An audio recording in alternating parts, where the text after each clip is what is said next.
اور اسی لیے ہم نے دیکھا کہ ادھر بات ہوتی ہے, آتی ہے پریس ریلیز ادھر سے, یا کوئی منسٹر آف انفارمیشن بتاتا ہے جی اب یہ ہو رہا ہے وہ ہو رہا ہے, اور ساتھ ہی رات کو ٹی وی پہ 2-3 چینلز پہ بیٹھ کے ان کے رہنما جو ہیں وہ کہتے ہیں جی کہ سوال ہی پیدا نہیں ہوتا, جوڈیشل کمیشن کا سوال ہی پیدا نہیں ہوتا, خان کی رہائی کا سوال ہی پیدا نہیں ہوتا, 26 نومبر کا سوال ہی پیدا نہیں ہوتا کہ جوڈیشل کمیشن بنے. تو یہ ساری پیراڈاکس جو ہے, یہ جو تضاد ہے, یہ ہمیں یہ بتاتا ہے کہ یہ ساری غیر سنجیدہ کوشش ہے. اور ایک اور چیز جو بڑی اہم ہے وہ دیکھنے والی یہ ہے کہ جب حکومتیں پاکستان میں بنتی رہی ہیں, یہ ذرا ایک یعنی اہم پوائنٹ کی طرف توجہ دلا رہا ہوں, حکومتیں جب بنتی رہی ہیں, ٹوٹتی رہی ہیں, ووٹ آف نو کانفیڈنس آتا ہے, نئی حکومت بنتی ہے وغیرہ وغیرہ, تو اس میں مجھے یہ بتا دیجئے کہ اس طرح کیا کوئی ماحول آپ نے پہلے دیکھا جس میں کہ جو پتہ چل رہا ہے آپ کو کہ یہ سارا کچھ ہے فساد ہے اور اتمام حجت کی جا رہی ہے, لیکن سارے اس میں یعنی سیریسلی کر رہے. اس کا کیا مطلب ہے؟ اس کا مطلب یہ ہے کہ دونوں دھڑوں کو, فریقین کو پتہ ہے کہ اصل جو چیز ہے وہ کہانی کیا ہے, اور وہ دونوں صرف کسی مجبوری کے تحت اتمام حجت کے طور پہ وہ بیٹھے ہوئے ہیں. لہذا ان پہ بات کرنا کہ جی نجم ثاقب صاحب, آپ کو لگتا ہے کہ کوئی ایک ایسا بنیادی نقطہ ہو سکتا ہے جس میں پچھلی دفعہ مجھے یاد ہے کہ جب ہم یہ بات کر رہے تھے تو راؤ صاحب نے کہا تھا یہ ہو سکتا ہے کہ شاید ان کو مخصوص نشستیں دے دی جائیں تو یہ بات طے ہو جائے. آپ کو لگتا ہے کہ کوئی بنیادی ایسا نقطہ ہو سکتا ہے جس پر دونوں ایگری کر جائیں؟ کوئی ایسا نقطہ جس کے حوالے سے بات کی جا رہی ہے کہ 2 سال کے بعد الیکشن ہو سکتے ہیں, ارلی الیکشن ہو سکتے ہیں, کوئی الیکٹورل پروسیس پر بات ہو سکتی ہے؟ سوال ہی پیدا نہیں ہوتا. آپ نوٹ کیجئے, اگر ریزرو سیٹس کی بات ہے تو کیا آپ نے پی ٹی آئی کی طرف سے یہ مطالبہ سنا ہے؟ کافی عرصے سے انہوں نے اس کی بات ہی نہیں کی کیونکہ سٹیکس ہائی ہو گئے ہیں. ہاں یہ اگر ہو سکتا ہے, حکومت کیا کر سکتی ہے کہ وہ جو خان کو چاہیے مثال کے طور پہ جیل میں, وہ جیل کے اندر ہیں اس وقت, ان کو کیا چاہیے؟ ایسا ہے کہ چقندر کا اور گاجر کا جو ہے نا وہ جوس ان کو روزانہ ملنا چاہیے. یہ حکومت کر سکتی ہے. حکومت یہ کر سکتی ہے کہ چھوٹے موٹے کیسز جو ہے نا, جس طرح سائیکل چوری کے کیس یعنی عمر ایوب پہ ہو جاتے ہیں, اس طرح کے کیسز وہ کہے گی ہم نہیں کرتے. دیکھیے جو بڑی چیزیں جو ان کو چاہیے پی ٹی آئی کو, آپ وہ یعنی میر کا وہ شعر ہے کہ اسی عطار کے لونڈے سے دوا لیتے ہیں. میر کیا سادہ ہیں, بیمار ہوئے جس کے سبب اسی عطار کے لونڈے سے دوا لیتے ہیں. یعنی آپ حکومت سے کہہ رہے ہیں کہ آپ نیچے اتریں, ہم آنا چاہتے ہیں. آپ حکومت سے کہہ رہے ہیں کہ آپ فارم 47 کے ہیں اور یہ جو سوا سال جو بھی گزرنے والا ہے اب الیکشن اناؤنس کریں. اور اس پہ جوڈیشل کمیشن, دیکھیے جوڈیشل کمیشن کے بارے میں اس وقت کی آخری بات, جوڈیشل کمیشن بن سکتا ہے 9 مئی پہ بھی اور 21 وہ جو آپ کی کیا ہے یعنی نومبر جو بھی 26 نومبر جو بھی واقعہ یعنی ہوا تھا ڈی چوک پہ, اس پہ بن سکتا ہے اگر خان پرائم منسٹر ہے. اور میں تھوڑا سا مشکوک اس لیے بھی ہوں کہ اگر خان واپس پرائم منسٹر بنتا ہے تو کیا وہ اتنا ہوگا طاقتور کہ وہ 9 مئی پہ یا کسی اس طرح کی چیز پہ کروا سکے گا. تو یہ ساری کہانی ہے, یہ ساری باتیں کرنے والی ہیں. اور اگر یعنی مجھ سے پوچھے تو میں تو غالب کا وہ شعر سنا کے اپنی بات ختم کروں گا کہ بازیچہ اطفال ہے دنیا میرے آگے, ہوتا ہے شب و روز تماشا میرے آگے. میں نجم ثاقب صاحب ایک اور چیز آپ سے جاننا چاہوں گا. میں 27 دسمبر ہے آج, میں ابتدائیے میں یہ کہنا چاہتا تھا, میں نے کہا میں آگے آ کر آپ سے اور راؤ صاحب سے اور پھر ثاقب بشیر سے جانوں گا. آج سابق وزیر اعظم بے نظیر بھٹو کی شہادت ہوئی تھی, ہم سب کو وہ دن یاد ہے, اور ان کی جمہوریت کے لیے, اپنی پارٹی کے لیے, پاکستان کے لیے بڑی تگودہ رہی. وہ پاکستان کی پہلی خاتون وزیر اعظم بھی رہی. آج کے دن کی مناسبت سے آپ کچھ کہنا چاہیں؟ مجھے وہ دن یاد آ گیا, آج ہی کا دن تھا, میں کیوبا میں تھا پاکستان کا سفیر, اور اچانک یہ CNN پہ میں نے یہ خبر دیکھی, 1-2 اور چینلز بھی میں نے دیکھے, تو مجھے تو یقین ہی نہیں آیا.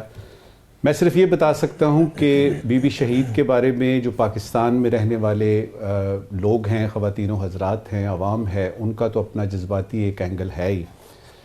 میرا فون جو تھا وہ رکا نہیں, کچھ 6-7 گھنٹوں تک مختلف ملکوں کے سفیر جو ہیں وہ فون کرتے رہے, دوست ممالک کے بھی اور دوسرے بھی. ان میں سے کوئی 10-12 جو ہیں وہ میرے دفتر بھی آ گئے کہ یہ کیا ہوا ہے. وہ جو ہوتا ہے نا پرسہ دینا, اور تکلیف ہوئی ان کو. اس کا مطلب یہ ہے کہ بی بی شہید کا جو سٹیچر ہے, جو اس کا سیاسی قد و قامت ہے وہ صرف یہی نہیں ہے کہ وہ ایک ملک کی وزیر اعظم تھی, وہ بڑی ایک پاپولر لیڈر تھی آل اوور دا ورلڈ. تو اس میں مجھے پتہ یاد آ گیا کہ اس میں مجھے بڑا فخر سا بھی ہوا کہ ہمارے پاس ایک ایسا سیاسی لیڈر ہے جس کو کہ نہ صرف اپنے ملک میں بلکہ ملک سے باہر بھی اس کو پذیرائی ملی ہے. اور جہاں تک اس کا ہے کہ تکلیف اور دکھ کی بات ہے, دنیا میں بہت ساری باتیں ایسی ہوئی ہیں. ذوالفقار علی بھٹو بھی اسی طرح ہم سے جلدی چلے گئے, پتہ نہیں انہوں نے اور کیا کیا ہمارے لیے کرنا تھا, عوام کے لیے کرنا تھا. بی بی شہید بہت کچھ اور کر سکتی تھی. تو تکلیف کی بات ہے, ان کے لیے مغفرت کی دعا کرتے ہیں اور دیکھتے یہ ہیں کہ جو لیگسی ذوالفقار علی بھٹو نے چھوڑی اور اس کے بعد بی بی شہید نے اس کو آگے بڑھایا, وہ بلاول بھٹو زرداری یا آصف زرداری صاحب لے کے کہاں تک جاتے ہیں. یہ وہ چیلنج ہے جو کہ اس وقت کی پیپلز پارٹی کو درکار ہے, اور خاص طور پہ پنجاب کی سیاست کی جب بات ہوتی ہے تو سندھ سے نکل کے کیا پورے پاکستان میں جس طرح بی بی شہید تھی یا جس طرح ذوالفقار علی بھٹو تھا, کیا اس طرح سے کچھ صورتحال ایسی آ سکتی ہے کہ جس میں پیپلز پارٹی جو ہے وہ پرانی والی پیپلز پارٹی ہو, لوگوں کا لگاؤ, لوگوں کا چاؤ, وہ جو لوگوں کی محبت ہے, اور وہ جو آگہی دینے والی حکومت, وہ آگہی دینے والی پارٹی جو بتاتی ہے کہ جی دیکھیے ہم آپ کے لیے ہیں. اور جہاں تک بی بی شہید کا ذاتی طور پہ آپ کو بتاؤں گا کہ اس کا افسوس نہ صرف اس دن ہوتا ہے, جب کبھی بھی یاد آتی ہے تکلیف ہوتی ہے کہ ایک اچھا بھلا بڑے سٹیچر کا بڑا لیڈر ہم نے گنوا دیا. راؤ صاحب, میں سب سے پہلے تو یہ 27 دسمبر پہ آپ سے جاننا چاہوں گا, آج بھی ہم نے دیکھا کہ جو ماضی کے اندر جس طرح وہ ان کا کردار رہا, 90s کی سیاست میں ان کا کردار رہا, پھر شہادت کے دن تک وہ جب پاکستان آئی تو ان کو پتا تھا تھریٹ تھی, ایک دھماکہ آلریڈی کراچی میں ہوا تھا. آج پاکستان پیپلز پارٹی کی تقریروں میں تو وہ ایک بڑا حصہ ہیں, بے نظیر بھٹو کو یاد کیا جاتا ہے, ان کے ویژن کو یاد کیا جاتا ہے, عملی طور پر بھی سیاست میں حصہ ہیں, وہی ویژن اب بھی پاکستان پیپلز پارٹی. جی بالکل, بہت بڑا سانحہ تھا محترمہ بے نظیر بھٹو کی شہادت راولپنڈی میں ہوئی, اور یہ ہماری ذوق بدقسمتی ہے کہ لیاقت علی خان ہوں, ذوالفقار علی بھٹو ہوں, محترمہ بے نظیر بھٹو ہوں, ایسے لیڈر جو جب ایسی سچویشن پیدا ہوئی جہاں لگا لوگوں کو کہ یہ پاکستان کے لیے کوئی ایک اچھے لیڈر بننے جا رہے ہیں اور پاکستان کی خدمت کے جذبے سے سرشار ہے اور پاکستان کے لیے بہتری ہوگی, تو وہ ان کو منظر سے ہٹا دیا گیا. تو یہ ایک پاکستان کی کہہ لے کہ چیکرڈ ہسٹری جس کو کہتے ہیں وہ ہے اس حوالے سے اگر بات کی جائے. میری خوش قسمتی کہہ لیں کہ ذوالفقار علی بھٹو جب سیاست میں قدم رکھ رہے تھے, میں پرائمری اسکول کا طالب علم تھا, تو وہ ان کی لانچنگ میں نے دیکھی, ان کا جو ہمارے شہر میں پہلی ان کی چھوٹا سا اجتماع تھا اس میں آئے وہ, ان سے میری ملاقات بھی ہوئی. یعنی بچپن تھا اس وقت تو یہ آئیڈیا نہیں تھا کہ کتنے بڑے لیڈر ہیں یہ, تو وہ ہوئی. اسی طرح بے نظیر بھٹو نے جب 86 میں لاہور میں قدم رکھا, اس جلسے میں بھی میں موجود تھا, تو وہ بے نظیر بھٹو سے پھر ایز لائر بھی انٹریکشن رہا, ایک ورکر کے طور پہ بھی رہا, پھر دین ایز جرنلسٹ تو بہت رہا ہمارا ان سے ملنا جلنا تعلق سارا, اور پیپلز پارٹی کے قریبی لوگوں سے. تو مجھے تو پرسنلی بہت زیادہ آبویسلی اس کا شوق کہہ لیں, دکھ کہہ لیں, تو وہ اس کو بیان نہیں کیا جا سکتا. لیکن جب وہ واپس آئی تھی, وہ یقیناً اس وقت ایک بالکل بدلی ہوئی خاتون تھیں اور بالکل بدلی ہوئی لیڈر تھیں, اور ان کی اپروچ اور سوچ, اور لگتا تھا کہ وہ اب جس نظریے سے آئی ہیں, جس طریقے سے آئی ہیں, تو وہ پاکستان کے لیے بہت اچھا ہوگا. لیکن شاید نظر لگ جاتی ہے ہماری ملک کو, یا اس کو اللہ تعالیٰ سلامت رکھے پاکستان کو اور پاکستان کے انشاءاللہ اللہ پاکستان کو سلامت رکھے. میں راؤ صاحب اب جو موضوع ہم بات کر رہے تھے, میں اس پہ بھی آپ سے جاننا چاہوں گا کہ اب عمران خان صاحب نے کہا ہے کہ عمران خان پاکستان کی خاطر سب کو معاف کرنے کے لیے تیار ہے. اب ایک طرف سے کہا گیا تھا کہ جب تک معافی نہیں مانگیں گے بات آگے نہیں بڑھے گی, وہ معاف کرنے کے لیے تیار ہے, معافی کے لیے بھی تیار ہے. دیکھیں یہ بیانات ہے, لفاظی میں کہتا ہوں اس کو کہ یہ لفاظی ہے, معاف کرنے کو تیار ہے, معافی مانگنے کو تیار نہیں ہے, یا معافی مانگیں گے تو مسائل حل ہوں گے اور یہ نہیں ہوں گے. دیکھیں وہ پروسیس 9 مئی سے آنورڈ چل رہا ہے, اس کے سزاؤں کا پروسیس چل رہا ہے, ٹرائل کا پروسیس چل رہا ہے, اس میں بہت سے لوگوں کی معافی بھی ہو چکی ہے جو ایک خاص 2-3 خاص جماعتوں میں چلے گئے, اور وہ اس وقت وزیر بھی ہیں، ان میں سے بہت سے جو ایکیوزڈ بھی تھے. تو یہ معاملات پاکستان کی سیاست میں اسی طرح سے چلتے رہتے ہیں، اونچ نیچ سیاسی جماعتوں کی اور باقی چیزیں. لیکن مسئلہ یہ ہے کہ کیا سیاسی جماعتوں کی خواہشات پہ، سیاسی جماعتوں کو سہولت دینے کے لیے، کسی کو اقتدار میں دینے کے لیے، کسی کو اقتدار سے باہر رکھنے کے لیے، کسی کو واپس اقتدار میں لانے کے لیے، یہ معاملات جو ہیں اسی حد تک ہم محدود رہیں گے، یا پاکستان کے بارے میں بھی کچھ سوچے گا، سیاسی جماعتوں سے ہٹ کے، سیاسی لیڈروں سے ہٹ کے؟ صورتحال پاکستان کی یہ ہے کہ ہماری حکومت، سیاست اور معیشت، آپ کہہ لیں کہ اگر میں کہوں کہ سٹینڈ سٹل ہے تو یہ غلط نہیں ہوگا. اس ڈیڈ لاک کو توڑنا بہت ضروری تھا. میرے خیال سے یہ جو ٹاکس سیریس ہیں، نہیں سیریس، میز پہ بیٹھنا پی ٹی آئی کا حکومت کے ساتھ اور حکومت کا بھی پی ٹی آئی کے ساتھ بیٹھنا، یہ بہت بڑا بریک تھرو ہے. اس کا نتیجہ کیا نکلتا ہے کیا نہیں نکلتا، لیکن still it's a big breakthrough. اس میں سمجھتا ہوں کہ فائدہ کس کو ہے، نقصان کس کو ہے اس بیٹھنے کا؟ پاکستان کو فائدہ ہوگا، الٹیمیٹلی پاکستان کو فائدہ ہوگا. یہ چیزیں آگے چلے گی اور آئی ایم شیور کہ چلے گی، لازمی چلے گی، یہ رکنے والی نہیں ہے. کیونکہ جب ایک دفعہ آپ آ جاتے ہیں ٹیبل پہ، آپ چلے جائیں پھر آ جائیں چلے جائیں، وہ لگا رہتا ہے. اس میں مطالبات آتے ہیں، نہیں مانے جاتے ہیں. جب آپ ٹیبل پہ بیٹھتے ہیں اتنی کشمکش کے بعد تو یقیناً کچھ نہ کچھ انڈرسٹینڈنگ کے ساتھ آپ بیٹھتے ہیں. ایسے نہیں آپ بیٹھ جاتے کہ جی ایک دن آپ کا دل کیا کہ آپ اپنے سڑک پہ احتجاج نہیں کرنا اور آ کے دھرنا نہیں دینا اور آپ نے ٹیبل پہ بیٹھنا ہے. تو یہ ایسے ہوا میں چیزیں نہیں ہوتی، پیچھے سوچ ہوتی ہے. میرا خیال ہے پی ٹی آئی نے بھی سب کچھ کر کے دیکھ لیا ہے، اپنا میکسیمم انہوں نے زور لگا لیا ہے. اگر وہ کنٹینیوسلی اسی زور پہ لگے رہیں گے تو ٹھیک ہو جائیں گے. اور مزمل ہونے سے بہتر ہے کہ آپ سیاست کی میز پہ بیٹھے اور سیاسی طور پہ اپنی توانائی کو دوبارہ سے مجتمع کریں اور بہتر کریں اپنے صورتحال کو اور معاملات کو لے کے اس کو آگے چلیں. مسئلہ یہ ہے کہ یہ لڑائی جب اپوزیشن میں ہوتے ہیں آپ نے ہر محاذ پہ لڑائی لڑنی ہوتی ہے. اس میں پارلیمنٹ بھی ہے، آپ پارلیمنٹ میں بڑی تعداد میں موجود ہیں. عدالت ہے، عدالتوں میں آپ کیسز اپنے لڑ رہے ہیں، حکومت کے خلاف آپ نے پٹیشنز کی ہوئی ہیں، ٹریبیونل میں گئے ہوئے ہیں. تو ابھی 9 مئی کے جو ہیں وہ اپیلوں میں جائیں گے. تو یہ ایک ہوتا ہے. سڑک کا ہوتا ہے، سڑک کا انہوں نے پورا 3 سال بھرپور طریقے سے وہ کر لیا ہے. اس کے بعد اب ہے ٹیبل کی بات. میرا خیال ہے کہ ٹیبل پہ جب آپ بیٹھ جاتے ہیں تو پھر کوئی نہ کوئی راستہ نکلتا ہے اور ضرور نکلتا ہے. جو بیانات کی حد تک اگر میں کہوں تو بیانات کی حد تک جو کمیٹیز کے لوگ ہیں ان کے طرف سے کوئی حوصلہ شکن بات نہیں سننے میں آئی. عمران خان صاحب نے بھی بہت سی چیزیں کنسیڈ کی ہیں، وہ پیچھے ہٹے ہیں. اور جو اوورسیز پاکستانیز کی وہ ریمیٹنس کی ایک تھی اس کو بھی انہوں نے اس حد تک محدود کر دیا کہ اگر آپ زیادہ پیسے بھیجیں تو تھوڑے بھیجیں. تو وہ بھی اس کی بھی آگے انہوں نے ڈیڈ لائن کو آگے کر دیا کہ اگر فلاں تاریخ تک یہ نہیں ہوتا، شاید 31 جنوری انہوں نے دی ہے ڈیٹ کہ 31 جنوری تک اگر یہ نہیں ہوتا تو ہم پھر بھرپور طریقے سے سول نافرمانی ملک کے اندر یا ملک کے باہر واٹ ایور جو بھی کریں گے. اس میں ان کی ہو سکتی ہے کہ ٹرمپ آ جائیں گے اقتدار میں اور امریکہ کی پالیسی کیا ہوتی ہے ٹورڈز پاکستان، پھر آئی ایم ایف کے ریویو ہونا ہے، وہ پاکستان کو کس طرح سے دیکھتے ہیں، یا باقی معاملات کے اوپر جو انٹرنیشنل کو تھوڑا بہت باتیں ہو رہی ہیں مختلف سزاؤں کے حوالے سے بھی، تو اس پہ کس قسم کی آتی ہے وائب. عمران خان بھی کوئی بہت بڑا رسک لینے کو تیار نہیں ہے.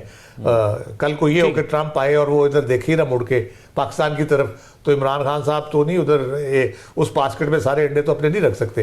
اس لیے ان کا ٹیبل پہ بیٹھنا بلا مقصد نہیں ہے، اس کا کچھ نہ کچھ نتیجہ ضرور نکلے گا. ثاقب بشیر صاحب، ایک تو میں چاہوں گا 27 دسمبر کے حوالے سے آپ پہلے اپنی رائے رکھیے گا، پھر اس موضوع کے حوالے سے میں سوال کرتا ہوں. آج کا دن جو ہے وہ میں سمجھتا ہوں کہ جمہوریت کے لیے، ملک کے لیے یہ بڑا ہی افسوسناک 2007 میں یہ ایک مطلب عظیم ایک سانحہ ہوا کہ ہماری جو ایک سیاسی لیڈر تھیں، دنیا میں ان کا بڑا نام تھا، وہ اس دنیا سے چلی گئیں. لیکن افسوس ہوتا ہے کہ 2007 سے لے کر 17 سال ہو گئے ہیں، آج تک یہ چیزیں لاجیکل اینڈ تک نہیں پہنچیں کہ اس قسم کے جو واقعات ہوتے ہیں، یا اس سے پہلے ذوالفقار علی بھٹو تھے یا لیاقت علی خان تھے جو ہمارے جو سابق وزرائے اعظم ہیں، ان کے ساتھ یہ واقعات ہوئے، تو تاکہ مستقبل میں کچھ ایسا نہ ہو. تو یہ دہشت گردی تھی، ان کو ٹارگٹ کیا گیا. ان کے جو ملزمان تھے کون تھے، کون کس نے یہ ساری پلاننگ کی، اور کس نے ان کو جو ہے وہ ان کو قتل کیا. تو اس سارے تناظر میں یہ کچھ ایسا ہونا چاہیے تھا کہ مستقبل میں ایسا نہ ہو. تو لیکن ہم دیکھتے ہیں کہ وہ کنٹینیوٹی کہیں نہ کہیں نظر بھی آتی ہے. بانی پی ٹی آئی جو ہے ان پر بھی ایک اٹیک وزیر آباد کے قریب ہوا تھا. تو یہ معاملات رک جانے چاہیے تھے, نہیں رکے, افسوسناک ہے. اور ایک بڑی عظیم لیڈر سے ہم آج ہی کے دن 2007 میں جو ہے وہ یہاں اس دنیا سے جو ہے وہ چلی گئی تھیں. اور اب پاکستان پیپلز پارٹی پہ ہے کہ ان کا جو کچھ کیا درا تھا, ان کی جو سیاست تھی, ان کو کیسے آگے لے کر چل رہے ہیں. بہت سارے سوالات ہیں پاکستان پیپلز پارٹی کی سیاست پر بھی, لیکن ان کا جو کام تھا, جو لیڈر تھی, وہ دنیا میں ان کا جو ہے وہ آج بھی دنیا جو ہے وہ ان کو مانتی ہے. بالکل ایسے ہی. جہاں تک بات ہے آج کے جو بھی تھے اور پوری دنیا ان کو آن بھی کرتی تھی, تسلیم بھی کرتی تھی. ثاقب بشیر صاحب, اب ایک چیز یہ جاننا چاہوں گا کہ اب پاکستان تحریک انصاف کے حوالے سے جہاں پر ہم بات کر رہے ہیں یہ معاملات کے حوالے سے, ایک یہ کہا جا رہا ہے کہ یہ مذاکرات وہ ہو رہے ہیں جس کی 2 تاریخ کو بھی میٹنگ ہونی ہے. ایک میٹنگ منڈے گزشتہ جو گزر چکا اس کو بھی ہوئی ہے. ایک ہم نے پچھلے پروگرام میں بھی یہ خبر شیئر کی تھی کہ ایک بیک ڈور ملاقات بھی ہوئی تھی جس میں کہا گیا تھا کہ 2 پی ایم ایل این سے اور ایک پاکستان تحریک انصاف سے تھا. تو یہ بیک ڈور رابطے کیا واقعی ہو رہے ہیں, اور پھر یہ آفر کون دے رہا ہے عمران خان صاحب کو؟ بیک ڈور رابطوں کے حوالے سے فواد چودھری جو ہے انہوں نے بات کی تھی. D G I S P R سے بھی سوال ہوا لیکن اس حوالے سے انہوں نے زیادہ بات نہیں کی. اس کے علاوہ جو بیک ڈور رابطے جہاں تک آپ بات کر رہے ہیں, جو عمران خان نے کل کہا ہے کہ مجھے یہ کہا گیا کہ آپ کو ہاؤس اریسٹ کر دیا جاتا ہے, آپ خاموش ہو جائیں, آپ بنی گالہ شفٹ ہو جائیں یا خیبر پختونخوا میں شفٹ ہو جائیں. یہ باتیں ہم پہلے بھی سنتے رہے ہیں. شروع میں بشرا بی بی جو ہے انہوں نے یہ بات کی تھی کہ جب وہ اٹک میں تھے, شروع میں ہی 1-2 ماہ ہوئے تھے ان کو گرفتار ہوئے, تو تب بھی اس قسم کی کوئی آفر تھی کہ آپ خاموش ہو جائیں, آپ کو شفٹ کر دیا جاتا ہے. اب بھی وہ یہی بات کر رہے ہیں. تو ڈیفینیٹلی کہیں نہ کہیں کوئی رابطے موجود ہیں. اور علی امین گنڈا پور کے حوالے سے عمران خان صاحب نے خود بھی یہ بات کئی دفعہ کی وہاں پہ کہ ان کو میں نے بات کے لیے آگے رکھا ہوا ہے. اگرچہ وہ ابھی جو کمیٹی بنی ہے اب تھوڑی سی مختلف ہے, جو حکومت کے ساتھ بات کر رہی ہے, لیکن علی امین گنڈا پور شاید جو بیہائنڈ دا سین جو رابطے ہیں, یہ جو خاموشی ہے اس کا کوئی پتہ لگا قیمت کیا ہے؟ خاموش رہنے کے بدلے کیا چاہیے؟ نہیں, خاموش رہنے کے بدلے وہی یہ کہہ رہے ہیں کہ آپ کی پارٹی کو سپیس دی جائے گی, آپ خاموش رہیں گے اور آپ نظر بند رہیں گے. دوسرے لفظوں میں یہ ہے کہ آپ کوئی پریس کانفرنس نہیں کریں گے, کوئی جلسہ نہیں کریں گے, کوئی آپ ٹی وی پہ نہیں آئیں گے. یہ ہم نے ماضی میں جب پچھلی دور حکومت تھا تو اس وقت نواز شریف صاحب جب بیرون ملک چلے گئے تھے تو جو مریم نواز تھیں بہت ایکٹیو تھیں. اس سے پہلے وہ جلسوں میں بھی آتی تھی, بات بھی کرتی تھیں. پھر تقریباً 1 سے 1.25 سال ان کا جو ٹویٹر ہینڈل تھا بالکل خاموش رہا, ان کی جانب سے کوئی بیان بازی نہیں کی جاتی تھی. نواز شریف صاحب بالکل خاموش رہے. درمیان میں 1-1.5 سال جب وہ لنڈن میں تھے اور مریم یہاں پہ تھی, تو یہ ماضی میں بھی ہم دیکھ چکے ہیں. اور اس کا مقصد یہی ہوتا ہے کہ آپ نے بالکل خاموش رہنا ہے, باقی پارٹی چلتی رہے, معاملات چلتے رہیں, اور باقی جو لیڈرشپ ہے وہ بات بھی کرتی رہے, آپ نے خاموش رہنا ہے. تو اس کا مقصد یہی بظاہر لگ رہا ہے کہ یہ جو سیٹ اپ ہے, یہ سسٹم جو ہے چلتا رہے, یہ گورنمنٹ چلتی رہے, تو ارلی الیکشن یا 4 سال یا 3.5 سال کے بعد الیکشن کرا دیے جائیں گے اور آپ کو بھی اکوموڈیٹ کر دیا جائے گا, لیکن اس دوران آپ نے ڈسٹربنس نہیں پیدا کرنی. اب جو بات ہے, ایک بڑی انٹرسٹنگ جو چیز سامنے آئی ہے وہ یہ ہے کہ جب پچھلی حکومت اور پی ٹی آئی کے درمیان مذاکرات ہوئے تھے, اس میں 3 چیزیں انہوں نے کی تھی. انہوں نے کہا تھا کہ مذاکرات کے ساتھ یہ نہیں چل سکتا آپ کہیں کہ سول نافرمانی بھی چلے گی. پھر انہوں نے کہا کہ مذاکرات کے ساتھ یہ بھی نہیں چل سکتا کہ آپ کا جو سوشل میڈیا ہے وہ جو ہے وہ صبح سے لے کر شام تک ہمارے خلاف اس طرح جو باتیں, اس طرح چیزیں جو ہے وہ کرتا رہے, تو ان چیزوں کو آپ روکنا ہوگا. لیکن دوسری جانب جو مذاکراتی کمیٹی کل ملی ہے عمران خان صاحب سے, ایک تو انہوں نے کہا ہے کہ سول نافرمانی جاری رہے گی, اب وہ لمیٹڈ ہے یا یہ بھی ہے, لیکن انہوں نے کہا کہ جاری رہے گی. دوسرا انہوں نے کہا ہے کہ ڈیڈ لائن ہے ان کی 31 جنوری ہے. تو اب 2 جنوری کو پہلی جو میٹنگ ہونی ہے, اب 31 جنوری جو ہے وہ ڈیڈ لائن دے رہے ہیں. ٹی او آر بننے ہیں ابھی. پھر انہوں نے کہا ہے کہ میں نہ ہاؤس اریسٹ ہوں گا, اور نظر بندی بھی انہوں نے انکار کیا ہے, اور ہاؤس اریسٹ ہونے سے بھی مطلب وہ بنی گالہ, خیبر پختونخوا شفٹنگ, یہ وہ سارا انہوں نے کہا کہ میں تو نہیں ہوں گا. آپ باقی جو ہمارے ورکرز ہیں یا لوگ ہیں ان کو جو ہے وہ رہائی کے حوالے سے آپ سوچیں. اور سوشل میڈیا سب سے اہم پوائنٹ جو اٹھایا گیا تھا اس میٹنگ میں بھی, عمومی طور پر بھی بات کی جاتی ہے کہ اداروں کے حوالے سے جو سوشل میڈیا ہے، آج D G I S P R نے بھی بات کی کہ جو باہر بیٹھے ہوئے پی ٹی آئی کے ہینڈلرز ہیں وہ سوشل میڈیا کے ذریعے اس قسم کی چیزیں جو ہے وہ پھیلا رہے ہیں. تو عمران خان صاحب کے حوالے سے یہ خبر آئی ہے کہ انہوں نے سوشل میڈیا کو ٹھیک تھپکی دی ہے، جی آپ کام جاری رکھیں، زبردست. اور ویسے بھی بار بار یہ مشورہ بھی دیا گیا، فواد چودھری صاحب نے بھی مشورہ دیا کہ اپنے ٹویٹر ہینڈل کو پاکستان لیں، وہ پاکستان نہیں لانا چاہتے، باہر سے آپریٹ کرنا چاہتے. ایک بریک کی طرف میں جانا ہے، بریک کے بعد آتے ہیں تو پھر مزید بات کرتے ہیں. Stay with us.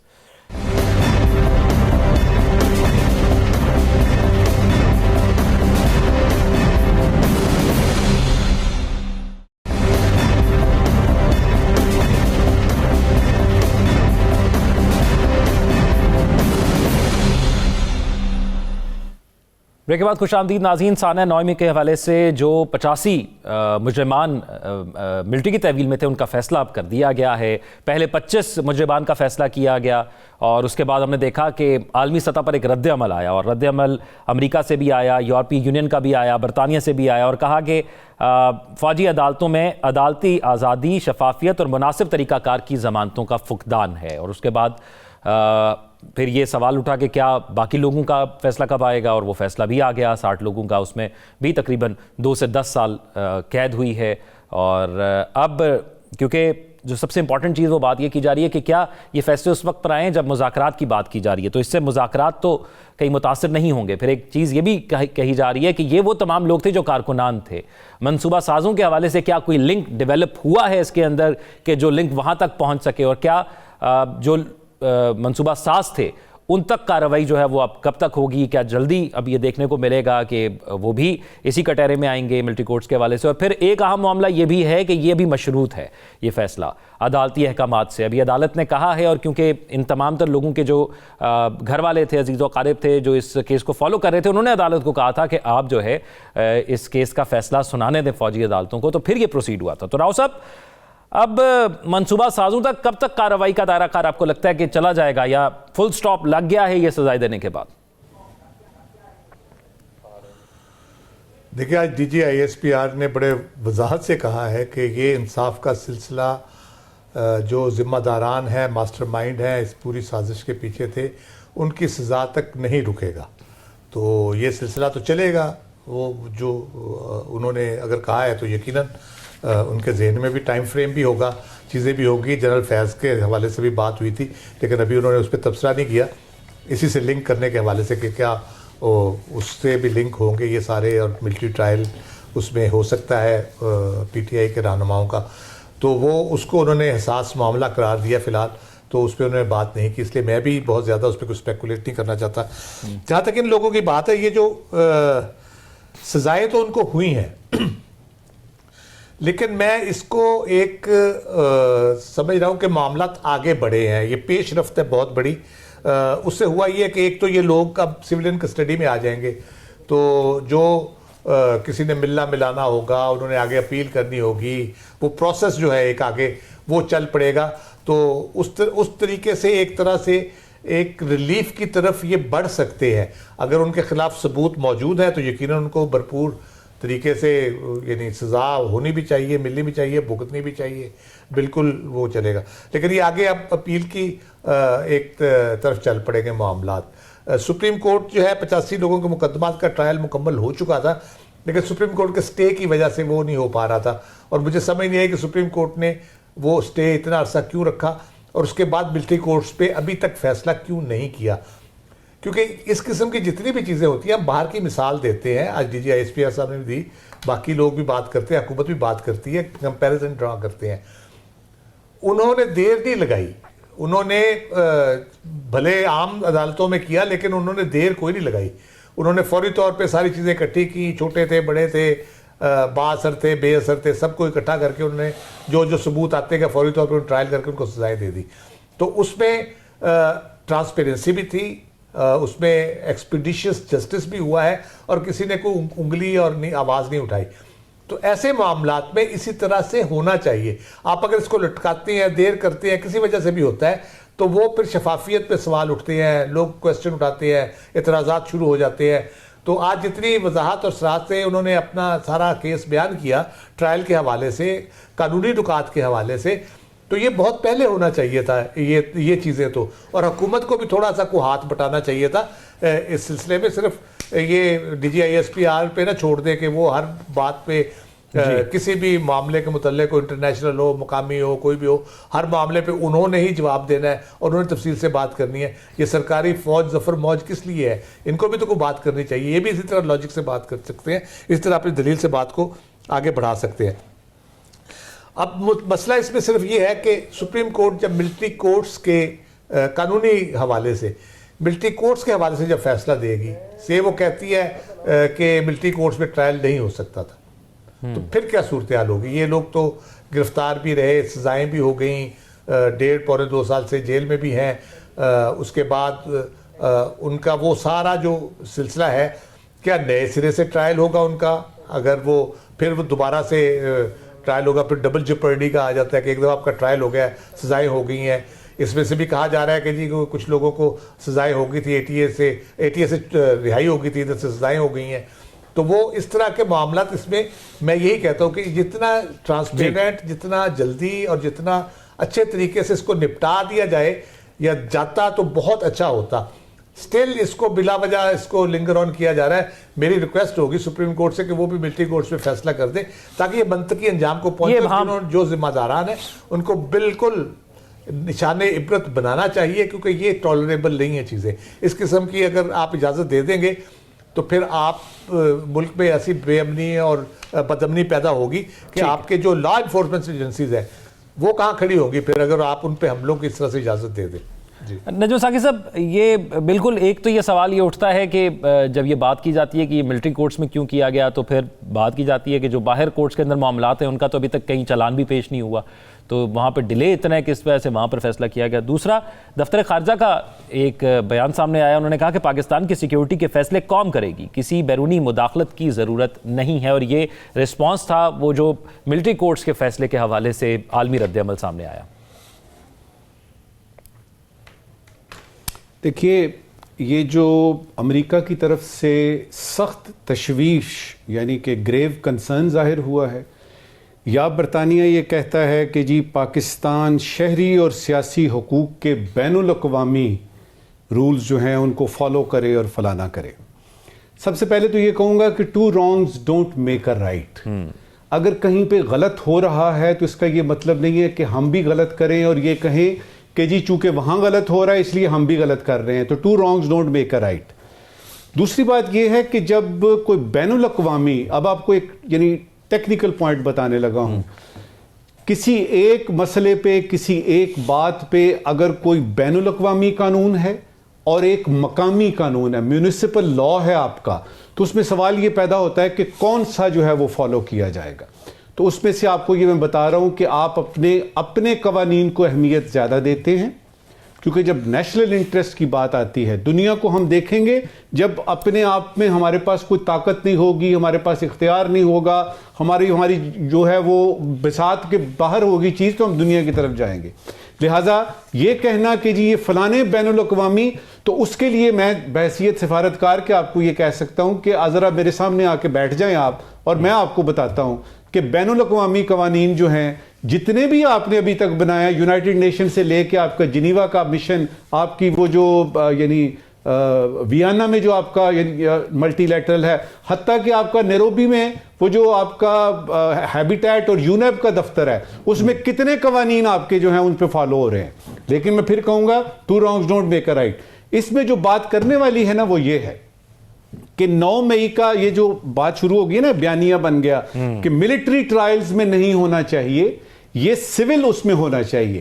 اس کا فیصلہ پاکستان کے اندر ہونا ہے، پاکستان میں ہونا ہے. اس کا فیصلہ کسی واشنگٹن نے اور کسی لنڈن نے نہیں کرنا. پہلی بات یہ. دوسری بات یہ کہ کیا ملٹری ٹرائلز جو ہیں یہ جو آپ کی ہیں یعنی کورٹس، جو ملٹری کورٹس ہیں، یہ پرسوں بنی ہیں؟ یعنی یہ پچھلے ہفتے کی بات ہے کہ صرف 9 مئی کے لیے بن گئی. اور اگر آپ کو یاد ہو تو پی ٹی آئی کے دور میں بھی میرا خیال ہے 29-30 ایسے سویلینز تھے جن کے خلاف ملٹری ٹرائلز میں 100 سے زیادہ ٹرائل ہوا، باقاعدہ طور پہ کیس چلا اور سزا بھی ملی. تو اس لیے یہ کہنا کہ جی ملٹری ٹرائلز جو ہیں وہ کوئی نئی چیز ہے اور صرف پی ٹی آئی اور صرف 9 مئی، یہ غلط بات ہے. تو دونوں طرح سے بتانے کے بعد یہ بتاؤں گا آپ کو کہ وہ آج یعنی D G I S P R نے بھی یہ بتایا کہ یہ دہائیوں سے قائم ہے اور اس میں آئین اور قانون کے مطابق ہے. بلکہ میرے نالج میں اضافہ ہوا جب جنرل صاحب نے یہ کہا کہ جو انٹرنیشنل کورٹ آف جسٹس ہے اس نے اس ملٹری کورٹس کو, ہماری ملٹری کورٹس کو انڈورس کیا ہوا ہے. تو باقی کیا رہ گیا؟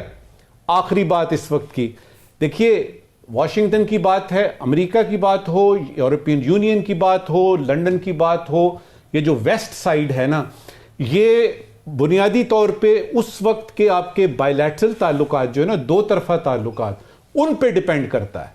تھوڑی دیر کے لیے امیجن کر لیجئے کہ وار آن ٹیرر ہمارے یہ یعنی مغرب میں افغانستان میں جاری ہے اور پاکستان ایک فرنٹ رول یعنی فرنٹس وہ جو ہے نا وہ اسٹیٹ ہے اور وہ رول ادا کر رہا ہے.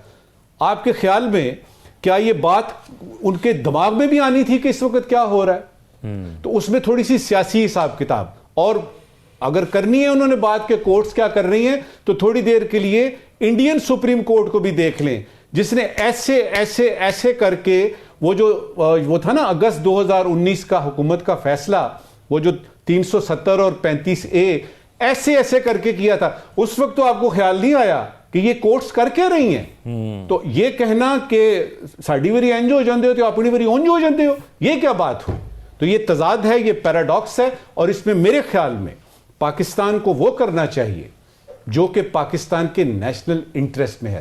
پاکستان نے وہ کرنا ہے جو پاکستان کے حق میں جاتی ہے بات. اور رہی بات اس سیاسی غیر یقینی کی, یہ بھی پاکستان نے ہی اس کو حل کرنا ہے. یہ حکومت کرے, پی ٹی آئی کرے, کوئی اسٹیبلشمنٹ کرے, کوئی بھی کرے, یہ ہم نے مل کے کرنا ہے. اور باہر کسی کو کوئی اختیار نہیں ہے کہ اس ملک کے اندر جو کچھ ہو رہا ہے اس کے بارے میں کسی قسم کی کوئی بات کرے. گھبرانے والی بات نہیں ہے.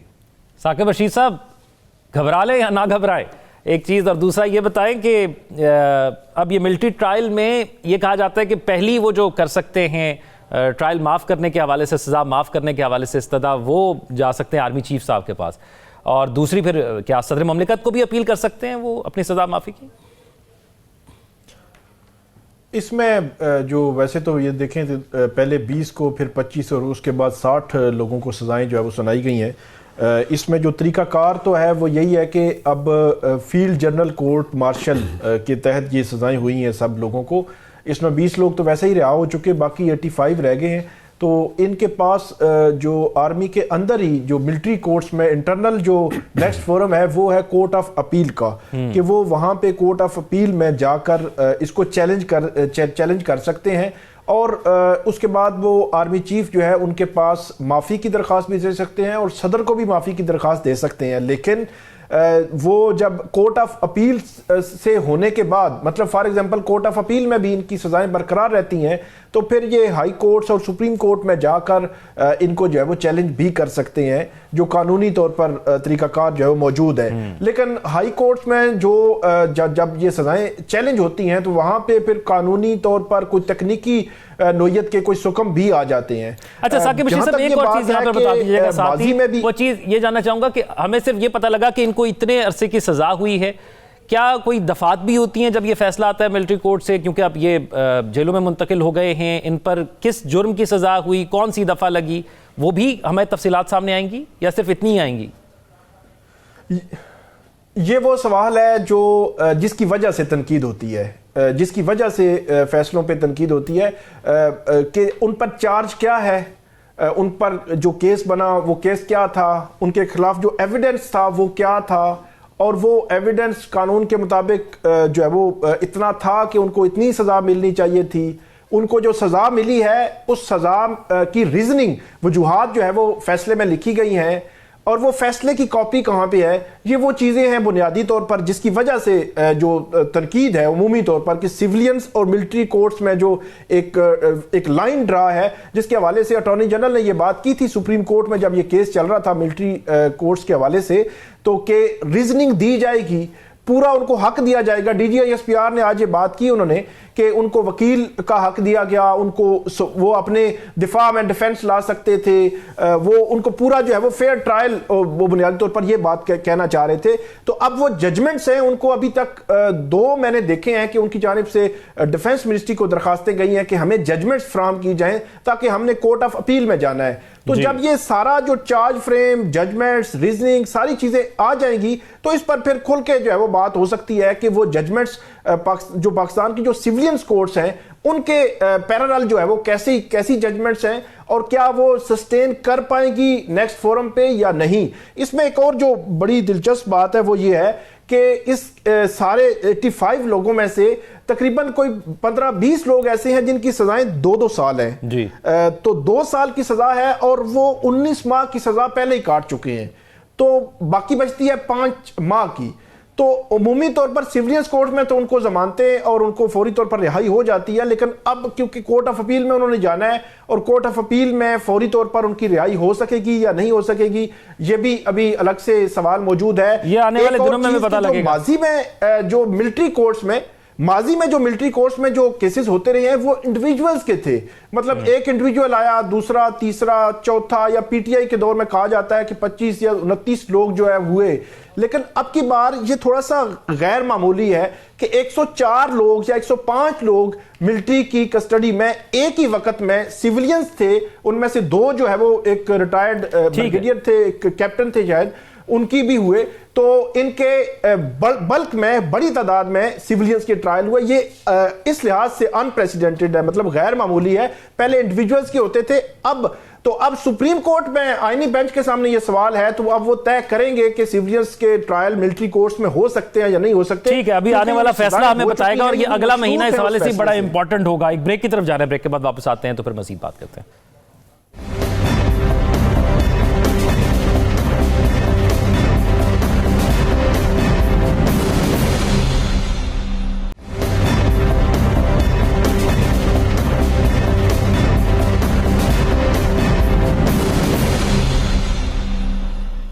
بریک کے بعد خوش آمدید ناظرین. آج DGISPR کی پریس کانفرنس کا بنیادی مقصد ایک یہ بھی تھا کہ جو پاکستان نے اس پورا سال دہشت گردی کے خلاف کارروائیاں کی اور خصوصی طور پر جو افغانستان کے ساتھ ہمارے تعلقات تھے, ہم بار بار کہہ چکے ہیں کہ دہشت گردی وہاں سے ہو رہی ہے اور اس پر بھی پاکستان نے اپنا ایک سٹیپ فارورڈ لیا اور جہاں سے خطرہ نظر آتا تھا وہاں پر پاکستان نے اب اپنی اگلی کارروائی شروع کر دی ہے. نجم ثاقب صاحب, یہ جو سال رہا, میں اگلے ہفتے تو اس کو اسی ہفتے کے آخر میں ہم ڈسکس کریں گے کہ کیسا رہا پاکستان میں امن کے حوالے سے, لیکن خصوصی طور پر اس پریس کانفرنس کو دیکھا جائے اور پھر افغانستان کے ساتھ جو پاکستان نے گزشتہ ہفتے, اس ہفتے کے اندر جو کارروائی کی, اس کو آپ کیسے دیکھتے ہیں؟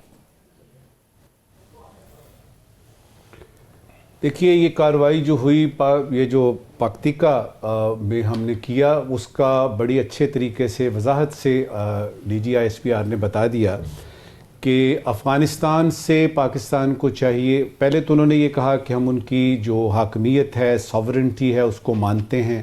وہ برادر ملک ہے, وہ مسلمان ملک ہے, ہمارے تعلقات ہیں, اور ہم ان سے صرف یہ چاہتے ہیں کہ یہ جو فتنہ الخوارج ہے جو کہ TTP کے نام سے پہلے جانا جاتا تھا, اس کو پاکستان پر فوقیت نہ دیں.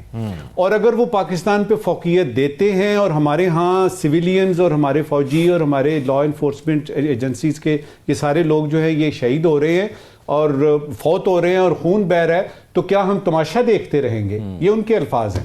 تو میرے خیال میں اس کی جسٹیفیکیشن بنتی ہے. اور اب جب کہ اس دنیا میں ہم دیکھتے ہیں کہ جس کا جو جی چاہ رہا ہے کر رہا ہے, شتر بے مہار ہو گئی ہے پوری دنیا, اس میں ہندوستان جو ہے وہ کینیڈا جیسے ملک میں جا کے تو وہ ہردیپ سنگھ نجڑ کو جو ہے وہ سرے بازار جو ہے وہ مار دیتا ہے.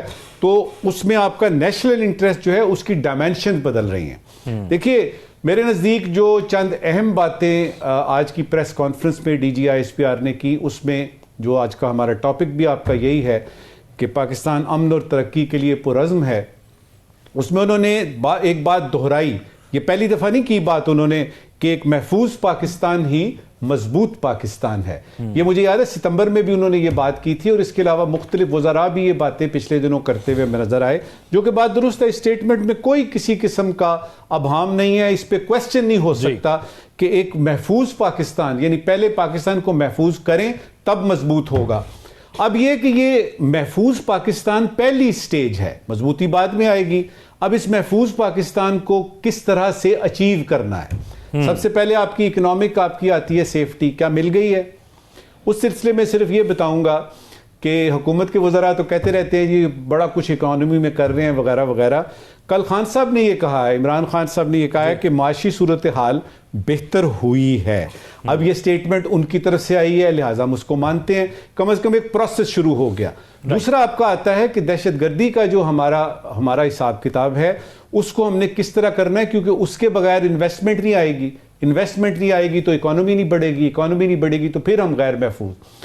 تو دہشت گردی اور اکنامکس، اور یہ وہ دو چیزیں ہیں جو کہ اس حکومت نے، جو اس وقت موجودہ حکومت ہے، ان کا یہ ٹاسک تھا اور یہ ابھی بھی اس میں کر رہے ہیں.